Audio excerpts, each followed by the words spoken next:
आगे सरकार और सिस्टम को दोष देने। अब हाय हाय के नारे लगाएंगे, मंत्रियों के लिए मुंह से जहर उगलेंगे, उनकी आंखें नोचने की बात करेंगे। अरे मास्क इनका नाक से नीचे होता है, घूमने जाएंगे, मोमोज खाएंगे और सो जाएंगे। हमें आदत लगी हुई है सरकारों को दोष देने की। पहले कांग्रेस को देते थे, आज बीजेपी को देते हैं, कल किसी और पार्टी को देंगे। उन सारे मंत्रियों को चोर कहने से पहले जरा खुद की ईमानदारी भी देख लो। जहाँ इतने लोग मर रहे हैं वहां पे तुम काला बाजारी कर रहे हो। 1000 का ऑक्सीमीटर 3-3 हजार रुपए में, दवाइयों की ब्लैक कर रहे हो। 2 किलोमीटर एम्बुलेंस का किराया 7,000 रुपए। इंसान ही इंसान का काट रहा है, काटो, बेशक काटो। माना कि सरकार की प्लानिंग नहीं थी, बट तुमने क्या किया? कुछ नहीं किया, कुछ नहीं किया। तो गिद्ध से बुरे हैं जो मरने के बाद मांस नोचता है। हम तो जिंदा इंसानों को नोच रहे हैं, मार रहे हैं और उसके बाद सरकारों की गलतियां निकाल रहे हैं। हमें जहां मौका मिलता है एक दूसरे को लूटने लग जाते हैं। इंसानियत सब भूल जाते हैं। बस इतना सा काम है। सरकार स्टेडियम में 1000 बेड क्यों नहीं लगवा सकती? अरे पहले पढ़ो क्यों नहीं लगवा सकती है वो? हजार बेड तो लग जाएंगे स्टेडियम में, लेकिन डॉक्टर कहाँ से लाओगे? कभी सोचा तुमने दिमाग से? सोचो। तुम तो सिर्फ सरकार को दोष देना जानते हो। अरे करो, यही कर रहे हो तुम लोग सिर्फ सवाल कर सकते हो सरकार से, कमियां निकालो, गलतियां निकालो, लेकिन कुछ लोग तो सिर्फ सरकार की गलतियां निकालते हैं। खुद को भी कुछ कहो। हम तो दिसंबर में मान के बैठ गए थे कोरोना खत्म, कई लोग घूमने गए, कोई गोवा गया, कोई मालदीव्स गया, शादियां मना रहे हैं। बस 100 बात की एक बात, मानना सरकार से गलती हुई है, कमियां हैं उनकी, बट हम भी पूरी तरह से ईमानदार नहीं है। जब सरकार हमने बनाई है तो कुछ प्रॉब्लम्स आने पर सरकार की गलती, क्या हमारा कोई फ़र्ज़ नहीं बनता? क्या हमारी कोई जिम्मेदारी नहीं बनती? क्या तुम लोगों ने सोचा है कि जब सब कुछ ठीक हो गया था, लॉकडाउन हट पे गया था, सारी दुकानें फिर से खुल भी गई थी, तो फिर ये लॉकडाउन वापिस लगा क्यों? नहीं सोचा होगा, क्योंकि हम तो बिजी हैं। सरकार को दोषी ही तो ठहराना होगा। चलो मैं बताती हूँ। जैसे ही लॉकडाउन हटा, सब कुछ खुल गया, लोगों ने बिल्कुल प्रिकॉशंस लेने बंद कर दिए। हम सब लोग भूल ही गए कि कोरोना अभी खत्म नहीं हुआ। लॉकडाउन खुलते ही लोगों ने बाहर जाना शुरू कर दिया। ना कोई सोशल डिस्टेंसिंग, ना कोई मास्क, जिसकी वजह से कोरोना और बढ़ता गया।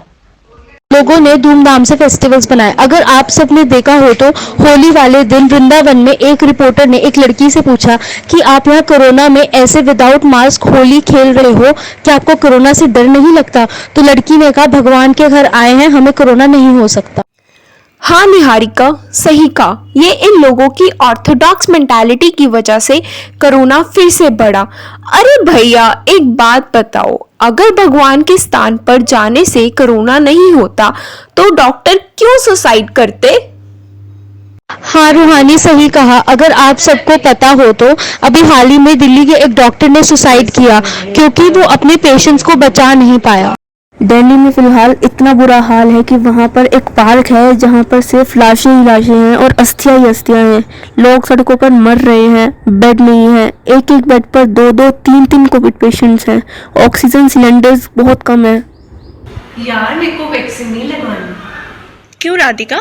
मेरे को वैक्सीन नहीं लगवानी, सुना है उससे लोग मर रहे हैं।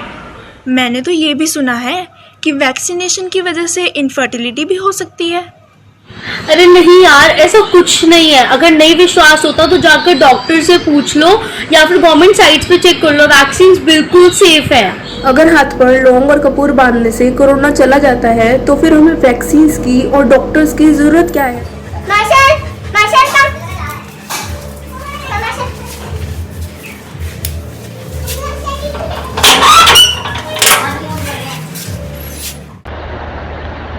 कृपया ध्यान रखिए, जब भी आप बाहर से घर आएं तो अपने हाथों को अच्छी तरह साबुन से धोएं या सैनिटाइज करें।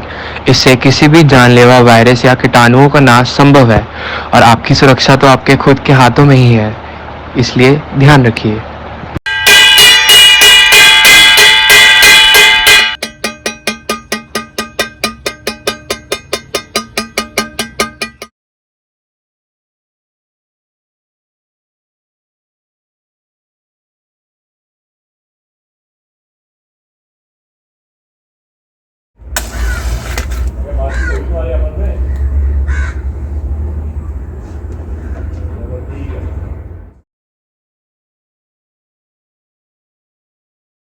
हमें फिर से बर्तन नहीं खड़काने, हमें फिर से दिए नहीं जलाने। तो आप सबसे हमारा निवेदन है कि आप कृपया करके मास्क पहन लीजिए।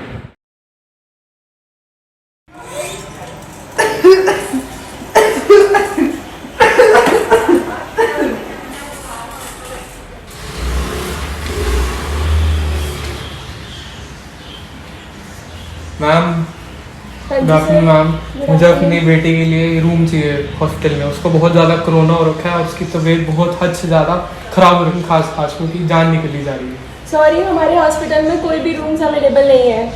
मैम प्लीज़ एक बार ट्राई कीजिए, उसकी हालत बहुत ज़्यादा ख़राब है। नहीं सॉरी, कोई भी रूम अवेलेबल नहीं है, एक सिंगल रूम अवेलेबल नहीं है हमारे हॉस्पिटल में। मैम उसकी तबीयत इतनी ज़्यादा खराब, सारे पैसे उसकी दवाइयों पे खर्च हो गए। प्लीज़ कुछ तो करिए, कुछ हो सके। हम आपके आगे हाथ जोड़ते हैं, हमारे हॉस्पिटल में बिल्कुल भी जगह नहीं है, ना हमारे हॉस्पिटल में बेड है, ना ऑक्सीजन है, हम कुछ नहीं कर सकते। अगर आपको फिर भी वेट करना है तो आप 24 घंटे की लाइन में लग सकते हैं। मैम उसके पास इतना टाइम नहीं है, जैसे इतनी हालत हो रही है। हमारे हॉस्पिटल में कुछ भी अवेलेबल नहीं है इस टाइम। अगर आप फिर भी चाहते हैं तो प्राइवेट रूम्स अवेलेबल हो सकते हैं, लेकिन उसका खर्चा बहुत ज़्यादा आएगा, आप नहीं अफोर्ड। मैम उसकी हालत हद से ज़्यादा ख़राब है, प्लीज़ मैं रिक्वेस्ट कर रहा हूँ, कुछ हो सके तो प्लीज़ कुछ ट्राई करिए। देखो, मैं ये ट्राई कर सकती हूँ कि आपको प्राइवेट रूम मिल सकता है, इससे ज़्यादा मैं कुछ नहीं कर सकती, लेकिन इसका ये है कि आपको बहुत ज़्यादा खर्चा आएगा। उसका कितना खर्चा? प्लीज़ कुछ करने को तैयार हूँ। 7-8 लाख के अराउंड कुछ खर्चा आएगा। आप दे सकते हैं इतने पैसे तो देख लीजिए, बाकी आपकी मर्जी है। मैम प्लीज़ कुछ करिए ma'am. Thank you sir so much, आपने मेरी पैसों की मदद की, आपका मैं ज़िंदगी भर एहसान नहीं भूलूंगा। मेरी बेटी की तबीयत बहुत ख़राब है और ये मैं आपके साथ कभी नहीं भूलूंगा। मैं आपके पैसे जल्द से जल्द लौटा दूंगा। Thank you sir, thank you.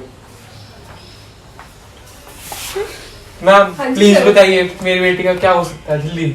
आपकी बेटी की हालत बहुत ज्यादा खराब है, हम अपनी तरफ से पूरी कोशिश कर रहे हैं उसे बचाने के लिए। क्या वो जल्दी से ठीक हो जाएगी?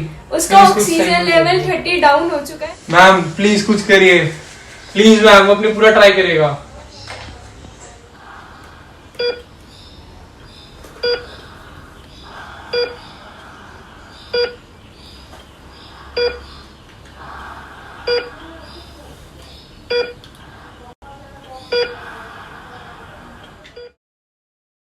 नर्स ऑक्सीजन सिलेंडर लेके जाओ 103 में, वहां पे बहुत ज्यादा क्रिटिकल सिचुएशन चल रही है। मैम मेरी बेटी की हालत कैसी है अब? सॉरी, हम आपकी बेटी को नहीं बचा पाए। I am really very much sorry. Ma'am पर आपने कहा था मेरी बेटी को आप बचा लेंगे, ऐसी बात ना करिए, प्लीज सच बोलिए। हमने अपनी तरफ से पूरी कोशिश करी, लेकिन सच्ची में हम नहीं बचा पाए। I am really sorry. Ma'am please ऐसा ना बोलिए मैम, प्लीज। गुजर जाएगा, गुजर जाएगा, मुश्किल बहुत है मगर वक्त ही तो है, गुजर जाएगा, गुजर जाएगा। जिंदा रहने का ये जो जज्बा है गुम हुआ है, टूटा नहीं। जिंदा रहने का ये जो जज्बा है फिर उभर आएगा, गुजर जाएगा, गुजर जाएगा। माना मौत चेहरा बदल कर आई है, माना मौत चेहरा बदल कर आई है, माना रात काली है, भयावह है, गहराई है। लोग दरवाज़ों पे रस्तों पे रुके बैठे हैं, लोग दरवाज़ों पे रस्तों पे रुके बैठे हैं, कई घबराए हैं, सहमे हैं, छिपे बैठे हैं। कई घबराए हैं, सहमे हैं, छिपे बैठे हैं। मगर यकीन रख, मगर यकीन रख, ये बस लम्हा है, 2 पल में बिखर जाएगा। जिंदा रहने का ये जो जज्बा है फिर असर लाएगा, मुश्किल बहुत है मगर वक्त ही तो है, गुजर जाएगा, गुजर जाएगा।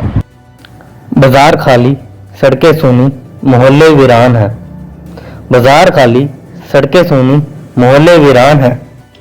खौफ बरपा है, हर तरफ लोग हैरान हैं।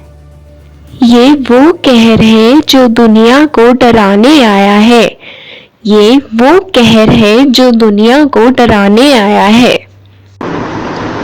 मगर नासमझ है जो इंसान को हराने आया है, जिंदा रहने का जो जज्बा है गुम हुआ है, टूटा नहीं है।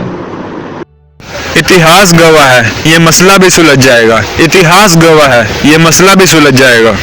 जिंदा रहने का ये जो जज्बा है गुम हुआ है, टूटा नहीं है। जिंदा रहने का ये जो जज्बा है गुम हुआ है, टूटा नहीं है।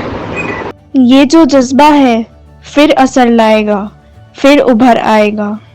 मुश्किल बहुत है मगर वक्त ही तो है, गुजर जाएगा, गुजर जाएगा।